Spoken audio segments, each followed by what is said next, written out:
Broadcasting from Baltimore, Maryland, home of Crab Cakes, Natty Boh, and The Wire, this is 5x3 Radio, where strength is for everyone.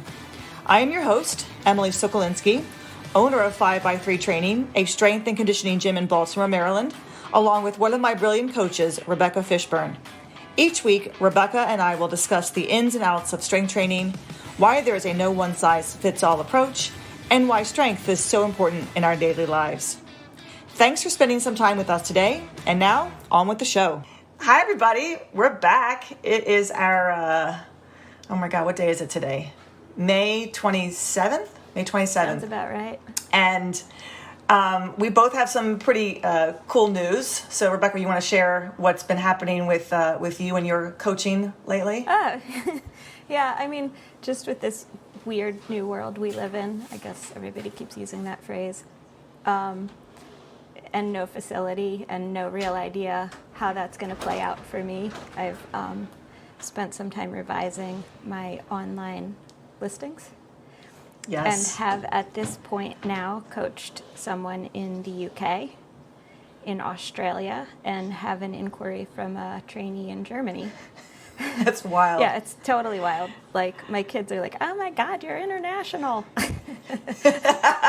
There's a new level of respect from my teenagers. I love it. I love that, that was, Diego saw the listing and he just was like, that is so brilliant because the opportunity there is more so than it ever was. And it's something we never thought about before. Like, oh, I could coach somebody in Germany or Australia. I just need to do it over Zoom. Like, Zoom has just become the place to go for, I think, just about everything and anything we can think of in this day right now. So, like, so tech resistant. I know. It took us about a half an hour to figure out how to get the AirPods. Oh yeah. Hooked up. I can hook up my AirPods to the computer while I'm doing something else. It takes us only 5 minutes to log on now and get set up for a podcast. That is really awesome. When you told me that you had a client in Australia, I've almost flipped my wig because it was just Australia. How do you even figure out when you're going to meet? Because what's the time zone difference like? Time zones are fun. So my Google phone that's helps wild. me with that. I'm sure, exactly. My iPhone. Yeah, so we found out yesterday that we can now hold outdoor fitness classes in the city. That's awesome. So that was announced by Hogan earlier in May.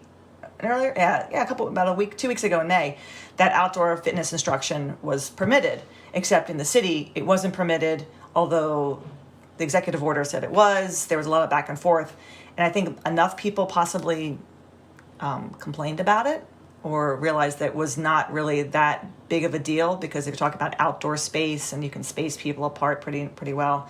So now we are back into scheduling people for sessions, like hour-long sessions. That's awesome. And we'll hopefully start that next week. Yeah, and I can't tell you how many people jumped on that immediately. Out in the little parking lot. Out in our little parking lot. We're going to figure it out today. Kelly and I are going to go out there and try to figure out how to set up a squat rack and a bar so that the barbell doesn't roll down the alley and into a car, because it's not quite flat. It's not quite completely flat in the outdoor space, but everyone is going to be happy just to get outside and touch something. As one of my clients, I ran into one of my members. I was in the car and he was crossing the street and I chit-chatted with him for a little bit. And he looked so sad. He just said, I just want to pick up something. Something heavy. I want to pick up something heavy. I felt so bad. I was like, I know you do. And that look of, I just want to pick up something heavy. He had no interest in doing any of the body weight exercises or workouts while being off for 2 months. That was really surprising. There are so many people who I would not expect to be so adamant and antsy to get back to strength training. And Diego and Jay and I were kind of chit-chatting about this, that there's something that really does, something changes in somebody when they start lifting weights. Not just like dumbbells. I think that's a really cool part of what happens when someone with no weight training background first gets started.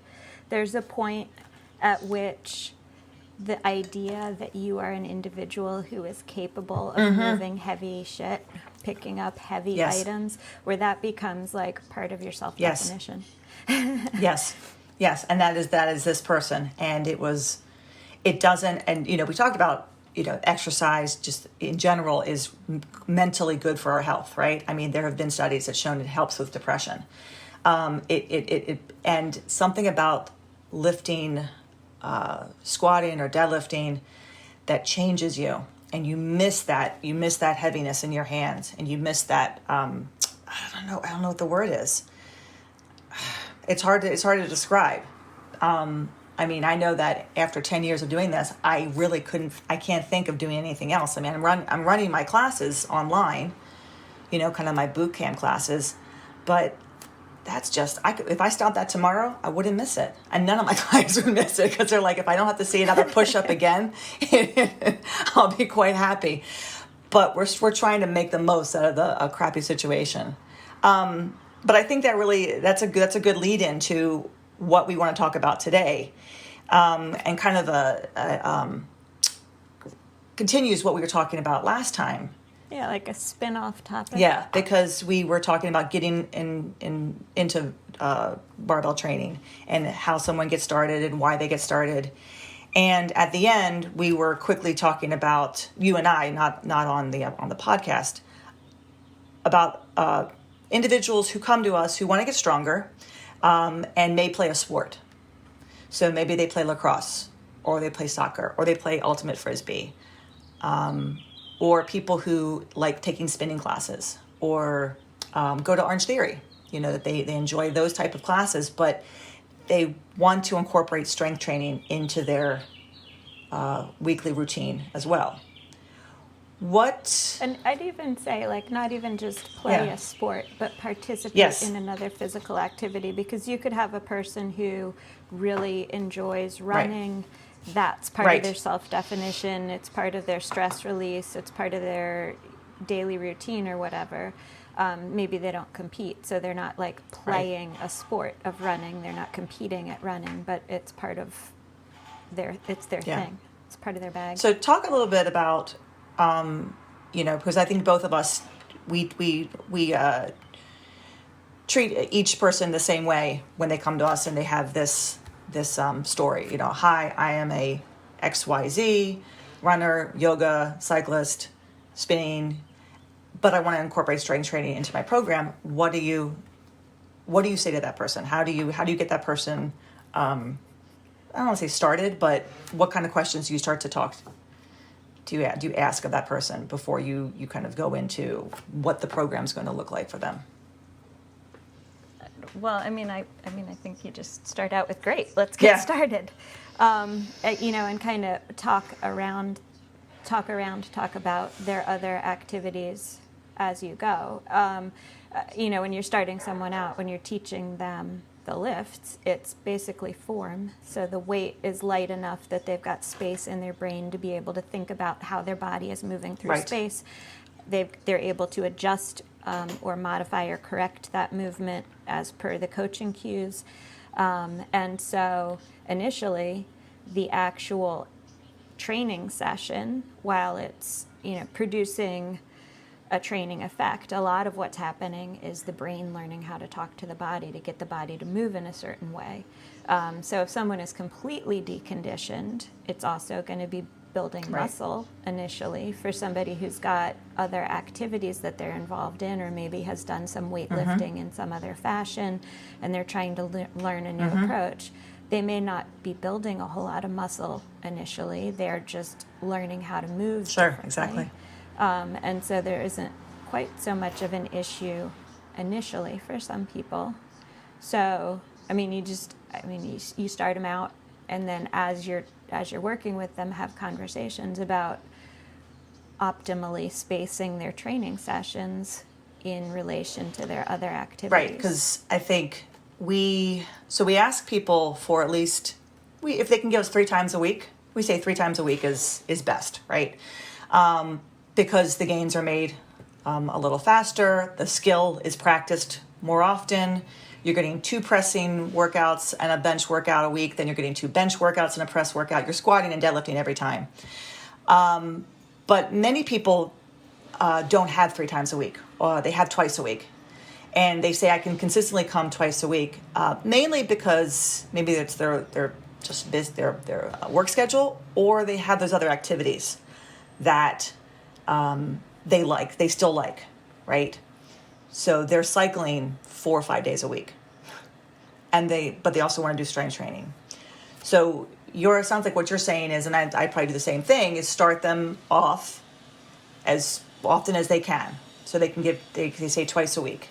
You go, okay, here's twice a week. Now, what happens in a couple weeks where all of a sudden they're coming in sore, they're not able to complete a workout, their legs are really tired. What do you say to them? What do you say to them then? This is the conversation I have to have with people when that starts to happen. Yeah. It doesn't happen usually in week 1. It sometimes happens around week 2 or maybe week 3. So let's talk about that. I actually usually start talking about that idea, or introduce the idea of the competing modes of training and how that might affect recovery. Like, I'll start talking about that before it happens, so that when it does start, if it does start to affect them, they recognize it, they know what it is. And sometimes it's even something that, like, I'm just thinking of my own experience, like the one time I really realized that something that I did outside of a regular training session could affect my ability to make a lift or complete what was set for the training session, was a completely random activity. Like, I am not a regular kayaker, but I had gone kayaking. And it was with Girl Scouts, and the Girl Scouts that were in my kayak were not helping to paddle. So it was like me paddling several times back and forth to get kids to and from an island. And I wasn't really thinking about it when I was doing it. It was fun, it was fine. But I came in the next day and tried to bench press, and, whereas like the training session prior to that, when I had bench pressed, it had happened pretty easily. Nobody had any idea that I was about to hit a ceiling or, about to max out or anything. And I just couldn't do 3 sets of 5 with, and I think maybe we were doing an extra 2.5 pounds. And Diego just looked at me and was like, what did you do yesterday? And I was like, nothing. And like, it didn't even occur to me at first. I was like, nothing. I didn't do, I did go kayaking. Actually, it was quite a lot of kayaking. Yeah. So, yeah, I mean, that sometimes will just sneak up on you, but if it's something that you know that you do regularly, you can have that conversation with your trainee ahead of time. And hopefully by that point, they've done enough training and they've seen enough progress, and they're impressed enough with their body's ability to adapt and get stronger that they want to see how much more they can do. And so more often than not, you get to that point with a trainee who understands about the competing resources for recovery, and they're willing at that point often to say, you know what, I think I might be able to give up one of those other spin classes that I didn't think I could give up before. That is, Or I can give up Orange Theory for a little while until I finish this LP at least, and see what I can do. I want to know what I can do. You bring up so many different topics right there, like in that, because the one going back to the kayaking, that we don't realize, and I'll say this to people, what you do outside the gym will have more of an impact on your work here than the work you do here having an impact on what you do outside. Now, true, that's not to say that a session could leave you quite tired or sore, especially if it was pretty heavy and it was kind of a new weight or more volume than you were experiencing. But most of the time, it's going to be those activities that we do outside the gym that either we're doing on purpose, like cycling or running, or that we don't realize, kayaking or bagging leaves all weekend, or moving somebody, picking up a lot of boxes. We don't realize those are going to impact our ability to train the next session. We need to recover from that, and you're talking about an actual stress like a spin class or running. There's a very fine line. If it was a spin class or a biking that was maybe 20 minutes, not a big deal. If it's like a 45-minute, 60-minute class, maybe a bigger deal. If it's a mile run the day before, maybe not a big deal. If it's a 10-mile run the day before a session or the day of a session, bigger deal, right? Your body hasn't had a chance to recover. We're talking about, stress, adaptation, recovery with strength training. Well, the same thing applies with any of your kind of conditioning or cardio or just even yard work that you're doing too. The body doesn't quite know what it's doing. It just knows it's moving in a different way. So learning how to put the stressors on the same day or balancing your stressors over the week. And that's something that really has to be kind of drilled into people's heads in the beginning.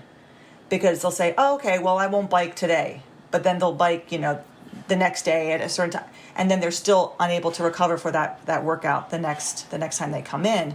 So it's really teaching people that if you're going to do a run, do a short run, in the middle of the week and make your long run on the weekend so you have a chance to recover before your next training session, right? Or run after your strength training session, not before. I've had someone who came to me once, her legs were crap.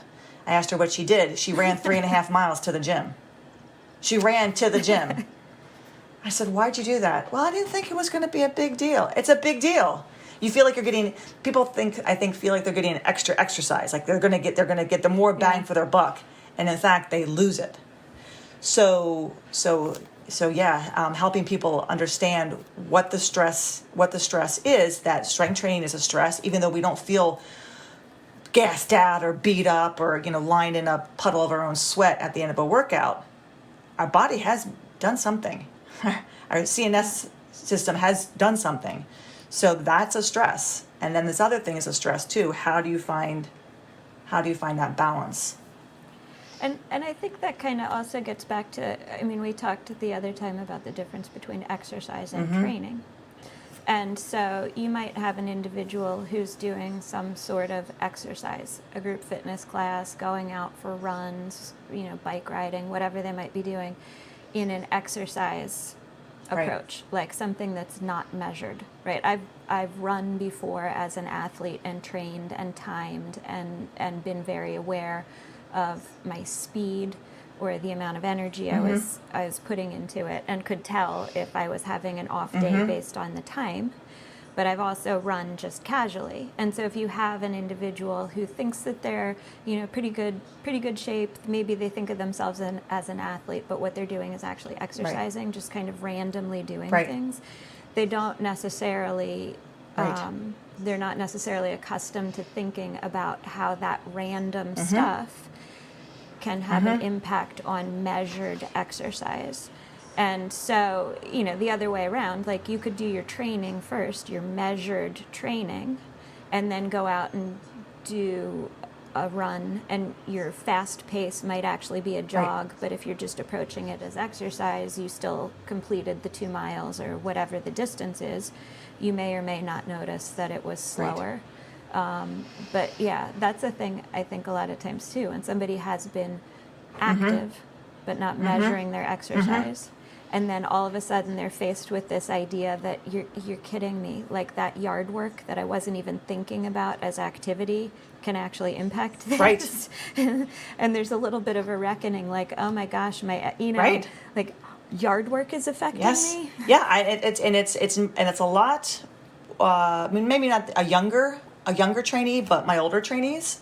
I have a gentleman who I just started with online. He's 60, and he's been having issues with his knees. So we're going to work on Zoom this Friday. Over Zoom, we're going to do a live session.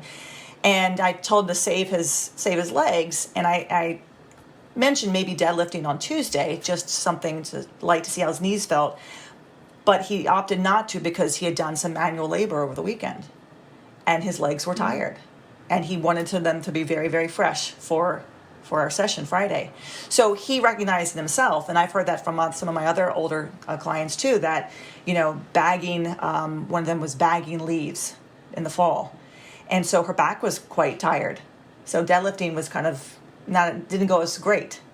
But at least they recognized that had an impact and may have an impact on their training session. But they have to do it. I mean, it's not like, they bag the leaves.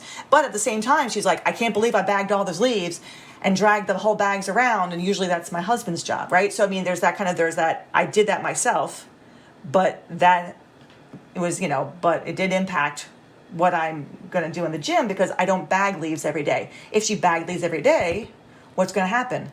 She's going to acclimate to that, right? You're going to find that bagging leaves isn't that big of a deal anymore. But when you do it every once and how long, it's a different stress. Something you mentioned about Orange Theory. So this is a perfect example. We have a client who was doing Orange Theory classes, and she didn't want to give them up, and I didn't want her to give them up. So we started with twice a week, and she. After coming twice a week consistently, she started noticing that her exercise routines at Orange Theory were getting easier. And the trainers there were trying to push more weight on her because they could see that she was getting stronger. So they were encouraging her to do more. And she also felt that she was able to do more as a result of, getting stronger with us. And I think it was about maybe 2-3 months into her training with us that she emailed me and said, I was talking to my sister and she had some like DEXA scan done or something, or body fat scan, and she had lost fat and she was, her, bone density was up, something along the lines of like, she really saw a difference. She knew that after 3 months of working with us, there was a change. And her sister said, you can do all that conditioning stuff with like a kettlebell. If you learn how to do kettlebell swings, why are you doing the Orange Theory? And just like that, she switched over she dropped her Orange Theory membership and started doing 3 times a week with us. Just like that. Yeah. Just like that. There was nothing on my end that said, you need to stop Orange Theory. I can provide you with this. It was more of, we can do conditioning with you. Absolutely. Because. Yeah. And I think like that sort of it was situation great. where the decision comes internally. Yes. That's a much more powerful thing. Absolutely. And it was.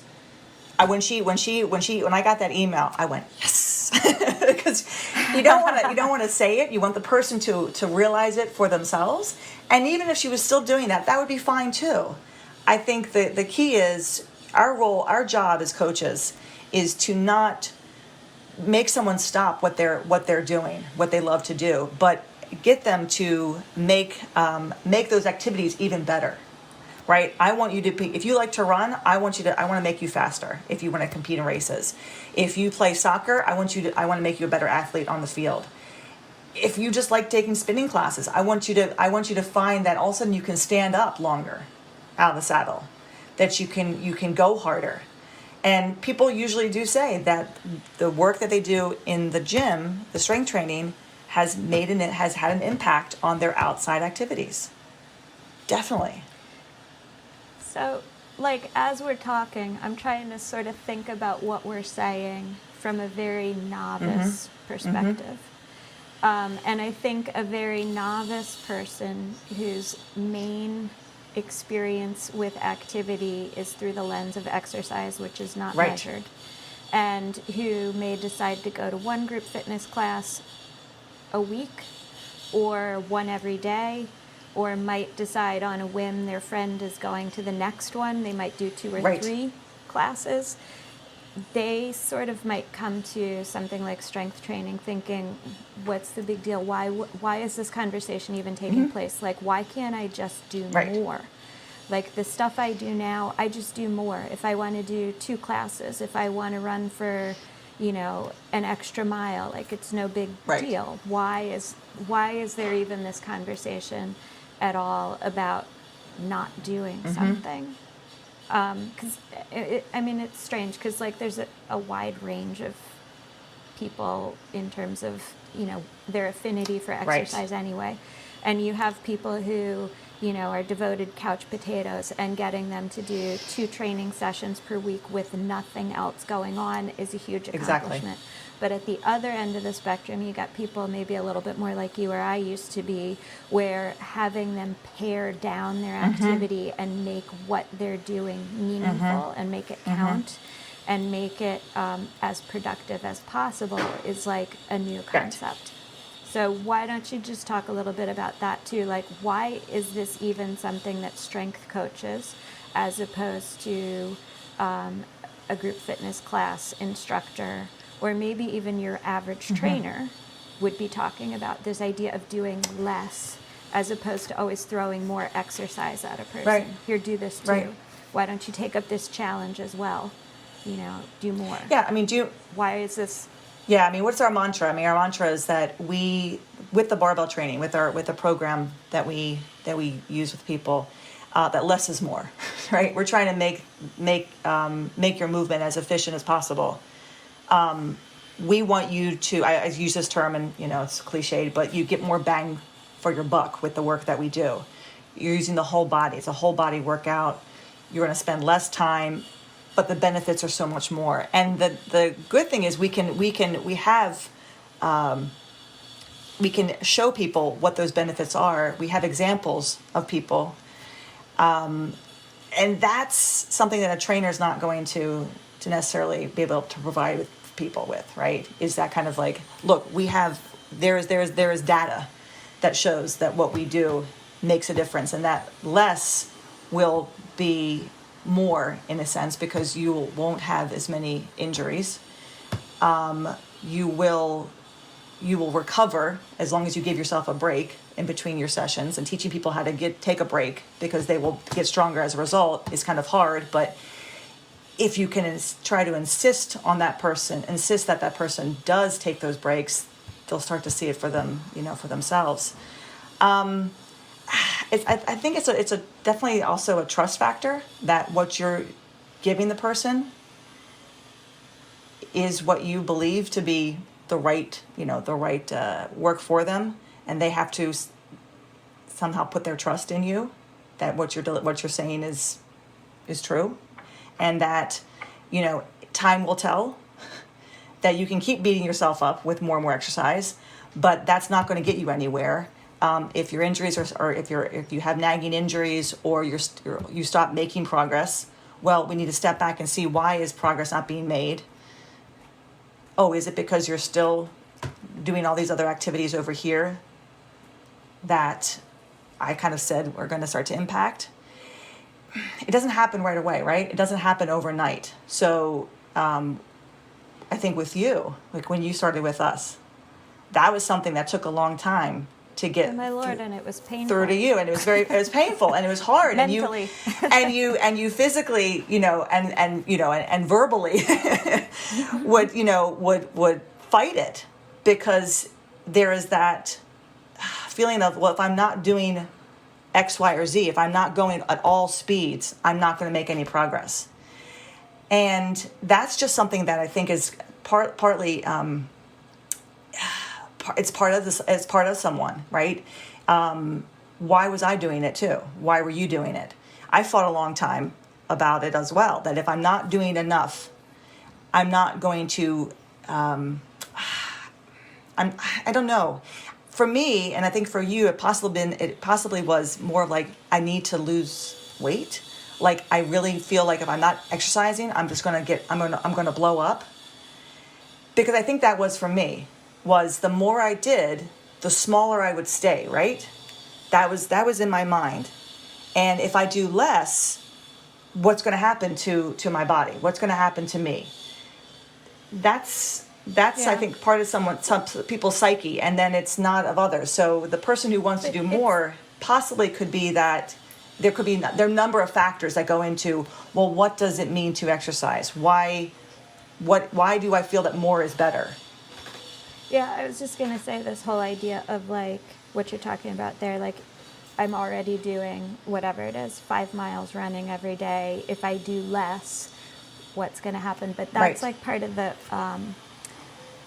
popular media culture around fitness already anyway. This idea that like oh, you can eat a whole bunch, but then you've got to do penance cardio.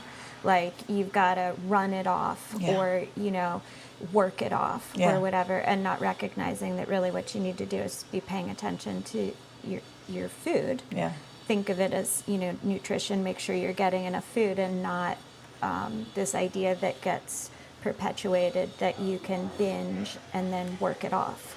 That doesn't work that way. Yeah. But that idea is so prevalent that letting go of that idea and doing less can be a difficult challenge for some people. And I think that's where I was kind of like, it's hard to kind of define it, because I think it's really educating the person on that. And for you, for me, we've been there. So we can really empathize with those people who feel that way, right? I know what that person's feeling. They feel like they're not doing enough. And their psyche, it might be that if I'm not doing enough, I was told that going to the gym is going to help me lose weight. So why am I not sweating enough? Why do I feel like I haven't done nearly enough? Now, after 3 weeks, as the weight gets heavier, then all of a sudden the tune changes. Now it's getting hard. Now it's heavy. Now my heart rate is up. I'm sweating now. I'm breathing harder. And that can go two different ways, right? That can be, this is what I want. I'm so happy this is happening. Or, wait a minute, this is getting hard now. How hard do I really want to push myself? Because I think people want to go hard, but going hard is hard, right? It's difficult to push yourself outside that comfort zone. We want to be stronger, but nobody want to lift those weights. It's like that feeling. Like we want to be thinner, but we don't want to take the chance. We don't want to limit what we eat or drink, because we like to eat and drink. But it's learning, it's educating, it's trusting, it's giving yourself that chance. And as coaches, we have to kind of be there to help guide that person through that murky waters, right? Yeah. And it's like educating and helping the individual understand that what they're doing under a barbell is most likely going to be a very different kind of exercise than anything they've done before. It's not the same thing. And so the whole stress recovery adaptation cycle is crucial to what's happening when you're doing strength training. That still applies when you're going to 5 group fitness classes a day. But the effects of it are not as dramatic, they're not as noticeable. And in fact, in that situation, when you keep throwing more exercise at an overworked body, a lot of times it seems like there's a disconnect on the part of the individual where they don't sort of put together like, oh, I'm sore, or my legs feel heavy walking up the stairs, or I seem to get colds a whole lot when nobody else is catching all these colds. Like that whole idea that they have actually adapted to all of that extra work, but adapted in a way that's making them weaker, that's making their immune system compromised, that's making them more prone to injury. That doesn't translate so well for people. And there isn't, I think, often in the regular gym culture, the recognition that more isn't always better. There's always challenges in the gym, like, whatever it is, do more, however that's being defined, instead of do heavier or do smarter. Yeah. The do more is like, if you do more, you're a real badass, because you just, basically put yourself into a position where you got rhabdo now. Wow, you ended up in the hospital. That's how much more you did. I don't want that to happen to people, and I tell people that I don't want to leave you on the floor in a heaping, sweaty mess. Honestly, Emily, I've had situations like this whole concept of doing more, working harder in ways that are not especially productive, like where smart individuals, right? People who are actually who have medical backgrounds and understand what's going on, but are in a gym culture, are like, that was such a great class. I actually threw up in my towel during that spin class. I'm like, no, that is not a good class. I've never thrown up after anything. I've never thrown up after a class. I never want to throw up after a class. I have felt like throwing up during a deadlift, but that's only because I ate sushi, 2 hours before. So you don't want to do would that. make me throw up anyway. That's the only time I've ever like wanted like to like upchuck was like, oh crap, I ate sushi and now I'm deadlifting. But I mean, it is so it's so apparent to me. It only became apparent to me this issue with between strength training and now other activities and realizing that less is more 10 years ago, right?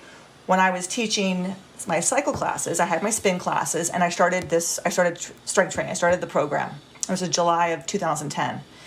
And I was subbing a lot for other teachers, and I was subbing.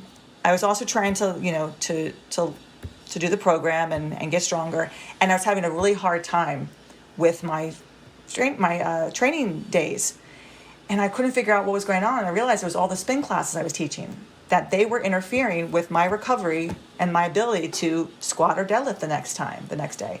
So I backed off subbing, stayed with just the once a week class, and then maybe picked up a class here or there on like a Saturday. Made all the difference. Yeah. Next thing I knew, things started moving again. I'm experiencing that 10 years later with the shutdown, where I'm doing Zoom classes, right? Online classes with my clients to keep them motivated, live classes so that they see me, and doing work at home, 40 minute classes. And we're using dumbbells and kettlebells and bands, and I'm doing 2 a day at times.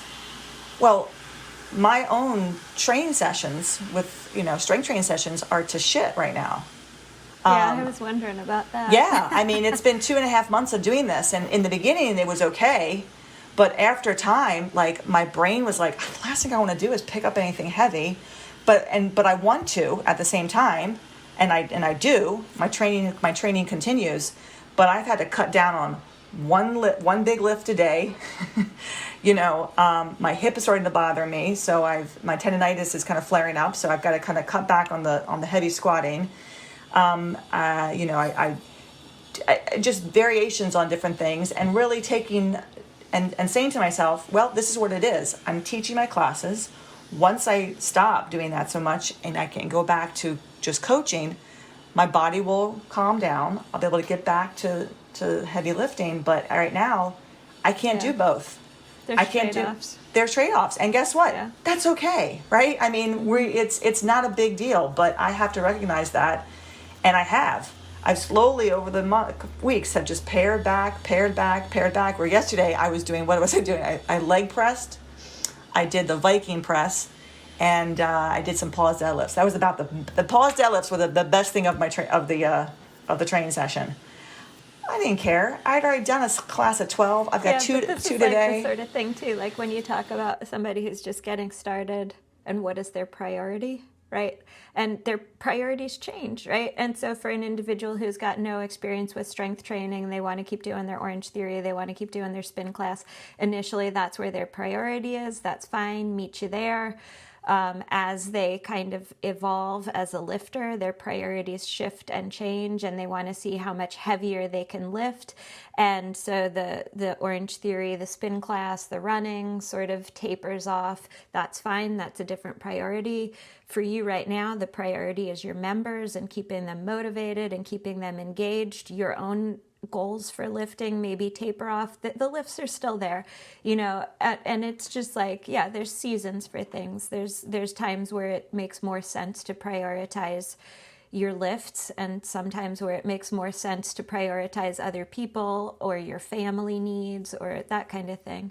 And that changes over time, and that's all fine. Yeah, no one should ever feel bad that they have to, at some point in their life, prioritize, their family or their livelihood. I mean, I think we get into this idea of like, well, if I'm not training, well, you know what? See, that gets back to that more, I need to do more, exactly. I need to do it all, that kind of approach that people have, and not realizing that priorities can shift and change, and you can't do everything at the same intensity level all the time, and giving yourself permission to change your priorities. And I think if someone's very serious about, let's say, with Brazilian Jiu-Jitsu with BJJ, because that's a big that's a big sport, and quite a few of the coaches have done it or do it, and there are quite a few people who are in the strength community who do it. And then you've got the lifters, the BJJ, competitors or just do it for fun, who enjoy training, and they go to their classes, and they might do their own, strength training, but they're not necessarily worried about getting stronger. They're doing it because they know it's going to help their sport. But then those who do want to get stronger, because it will help their sport better. Like, they have the technique, but they don't have the strength, and that's what's keeping them from becoming that purple belt or that brown belt, right? They have the technique, but they need more strength. Well, prioritizing strength training for a couple months might not be a bad idea. If you're training 5 days a week in jiu-jitsu and you back down to maybe 2 to 3 times a week and you add in 2 strength training sessions and you really stay consistent with that, you could probably make some good progress. You will. But that's hard for people to want to back off something that they really enjoy doing in lieu of doing something else that is going to help them. And for some people, they can do it, and others, they start to do it and then they just kind of slowly veer back to, well, I'm okay with where I am. And then they're back to not training at all and just kind of staying with their sport. It's I think it takes somebody who really wants to commit to that and can back off. You have to really say to yourself, I'm going to back off for a couple months. It doesn't mean you're going to lose anything. In fact, you're probably going to gain more than lose if you really do spend some time consistently building your strength. And then you return to that sport, a lot better, and you have an edge, a leg up now on people. We can tell people that, we can encourage them to do that. I think some will come to it and really get into it, and others will try it for a little bit, and then, for whatever happens, they don't stick with it. That's okay. I think some, they might come back to it again, in a few months or a couple of years, or they may never come back to it. But it's like with anything, right? Consistency is going to be the best outcome. The more consistent you are with anything, you're going to see things happen a lot more for you than if you just kind of do it haphazardly and think you're training when you're really just kind of messing around in the gym. Is that you? That was Diego. We'll cut that out. That was more disruptive than a spoon. I know. That was that was Diego. But yeah, I mean that's why we were talking about dancers a while back, and training for a sport. That's why I think off seasons are good for athletes. That should be the time to do this. Well, and somebody who is an athlete and has that idea already introduced to them about your sports season and your off season, I think is going to be able to understand that and make those trade-offs more easily. Like I always used to think about that just in terms of group fitness stuff. Yeah. There's no off season. People are doing the same thing at the same intensity year after year. Yeah. Like not really changing anything. And that's hard with some of the sports that are year round. Like jiu-jitsu. Yeah. I was saying, I'm just a white belt. Well, I'm not even. It's been a year. Like soccer, right? Yeah, right. I mean, it's just like that. Everything now is year round. It's year round. Pick your sport by the time you're 9.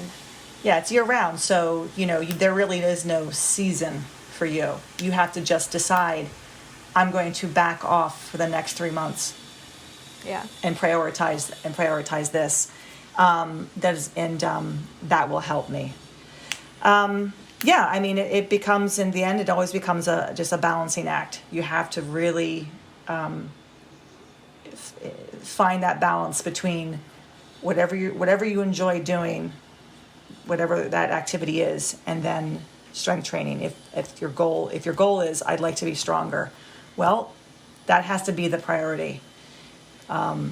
But that doesn't mean that the other activities have to go by the wayside. We just have to figure out how to incorporate them into your week. And then, as you were saying, sometimes they slowly just on their own pare down because they realize the value of what they're doing in the gym, the value of strength training and what it's doing for them and how much they enjoy it too. there is that. There's just this kind of enjoyment of like, this feels really good for in my body and for my body. I have I've definitely had this conversation with a number of my clients over the years, and again, I empathize. I've done it. I've been there, wanting to do it all. So, if we're trying to like circle back around,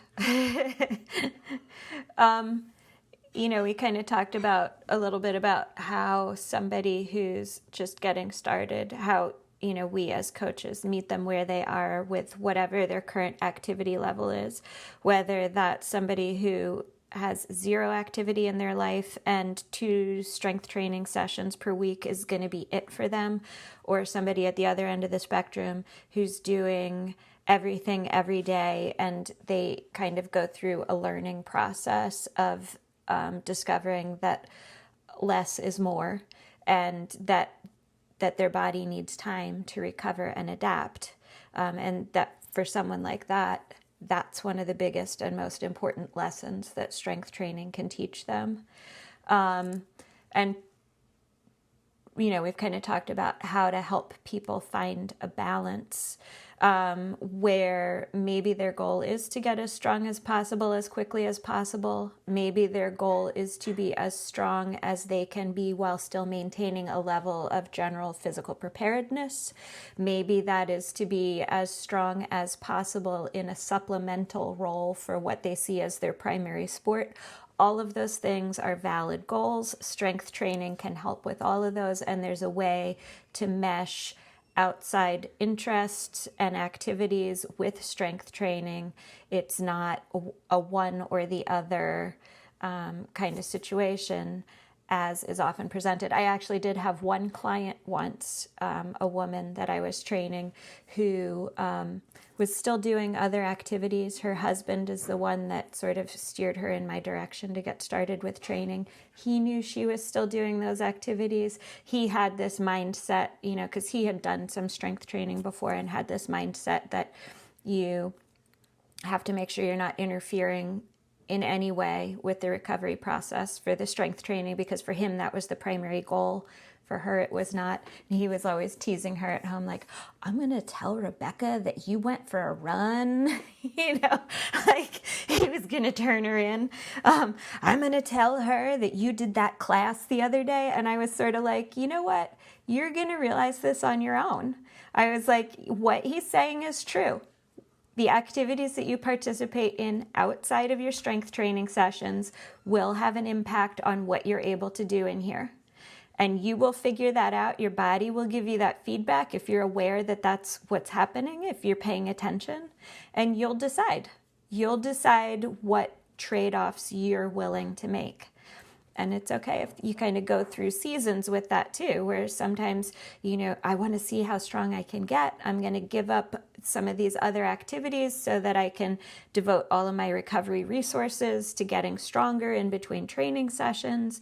And it's okay, fine too, for other seasons to be like, you know what, it's great weather outside and I enjoy mountain biking. The strength training takes a secondary role right now because I'm out on the trails with my buddies. Yes. And, and I know we're going to end this soon.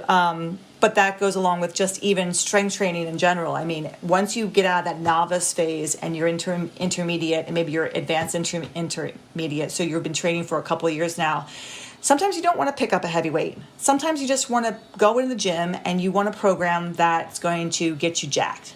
And we have that, right? We've given quite a few of our members like a Get Jacked program where they still do a heavy lift, but it doesn't encompass their whole entire session, right? They'll do a heavy squat, then they'll do some exercises for more hypertrophy training, right? They'll do a bench, and then they'll do some push-ups, and they'll do dumbbell presses, and they'll do curls, and the women, because primarily a lot of ladies have been given this program, but even some of the guys, they love it. It's a break. It gets them. They get to still lift something heavy, but then it's not the entire session, because that can really become very hard on the brain after a while, right? That CNS system of just like, oh my God, can I actually handle this weight today? That's after a number of years of lifting. The novice isn't going to go through that. The intermediate advanced lifter needs maybe a cycle where they're just coming in and doing some curls and doing some dumbbell presses and benching and doing some, glute ham raises and then going home or pushing the prowler. They come back after a number of weeks having done that, a little bit more jacked, right? Got some more muscle on. They've had a break from the heavy lifting. Maybe some of their little nagging injuries or shoulder issues or knee issues are kind of gone now, and they're back to under the bar lifting heavy again. They've got a whole new goal, which is, okay, now I've got to, now I want to reach a goal of maybe I'm going to get that 315-pound squat, or I'm going to get that, 405 deadlift. I was really close. I'm going to do another strength cycle.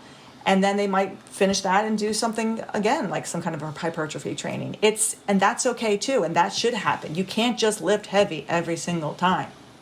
I think it goes against, your body just isn't going to do that. Everyone goes through different cycles. And it's up to the coach to kind of meet that person where they are and recognize that too. Like, you need a break.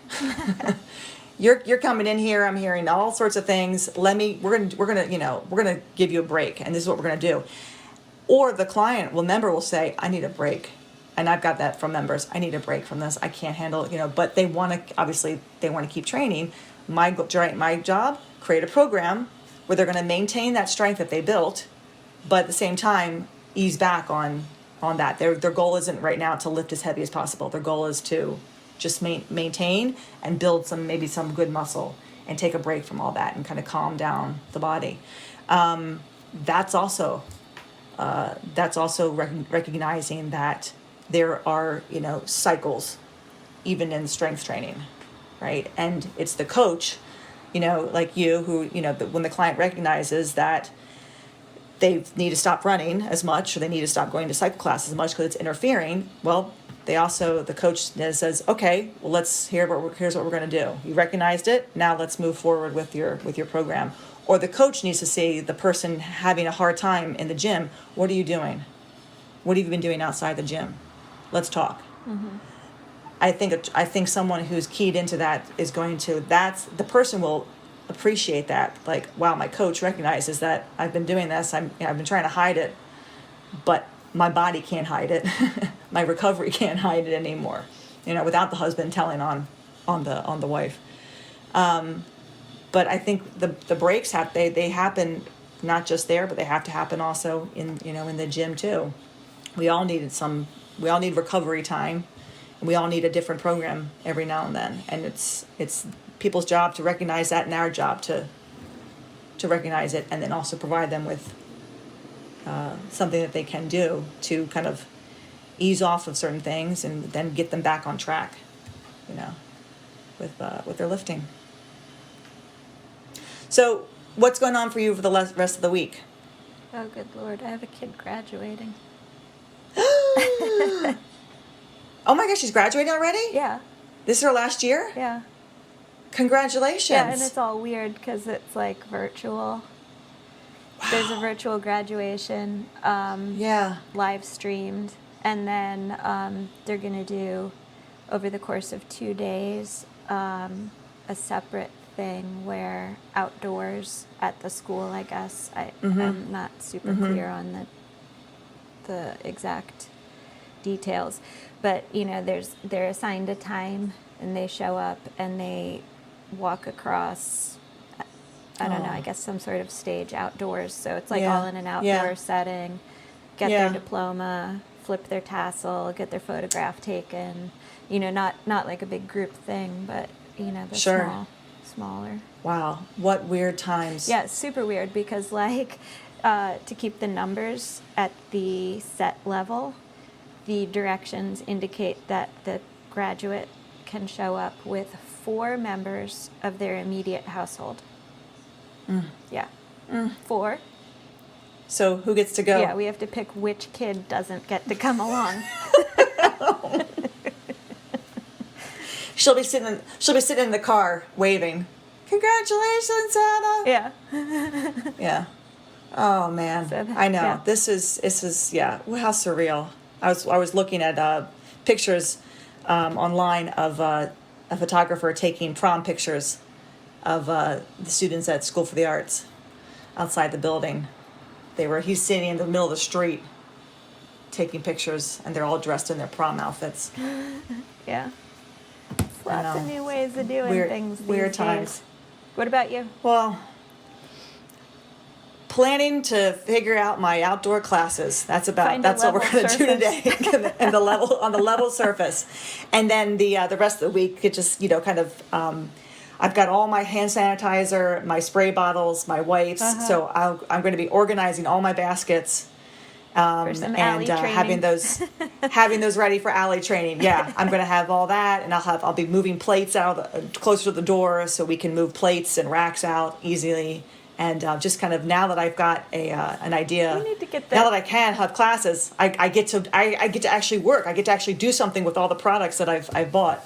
Yeah, And, you need to get I'm some excited. kind of like a furniture moving dolly. Just roll your plates out. I know. I was actually thinking about that. I was thinking about possibly borrowing my father's dolly because we have to carry all the plates out. Work which smarter, I'll just make not people do harder. it. Yeah, I'll just make my clients do it. Like they come, you got to have your gloves on and the mask. at the end. Carry your plates out, carry your plates in. I don't think there's anything wrong with that. All right. Well, that was good. Good talk today. Yeah. Very good. Thanks for listening to 5x3 Radio with Emily and Rebecca. If you like our show and want to know more about 5x3 training, please visit us at www.5, that's F-I-V-E, the letter X, the number 3.com. You can also find us on Facebook and Instagram. To learn more about Rebecca, please visit her website, cornerstonestrengthmaryland.com. Thanks for listening and have a great week.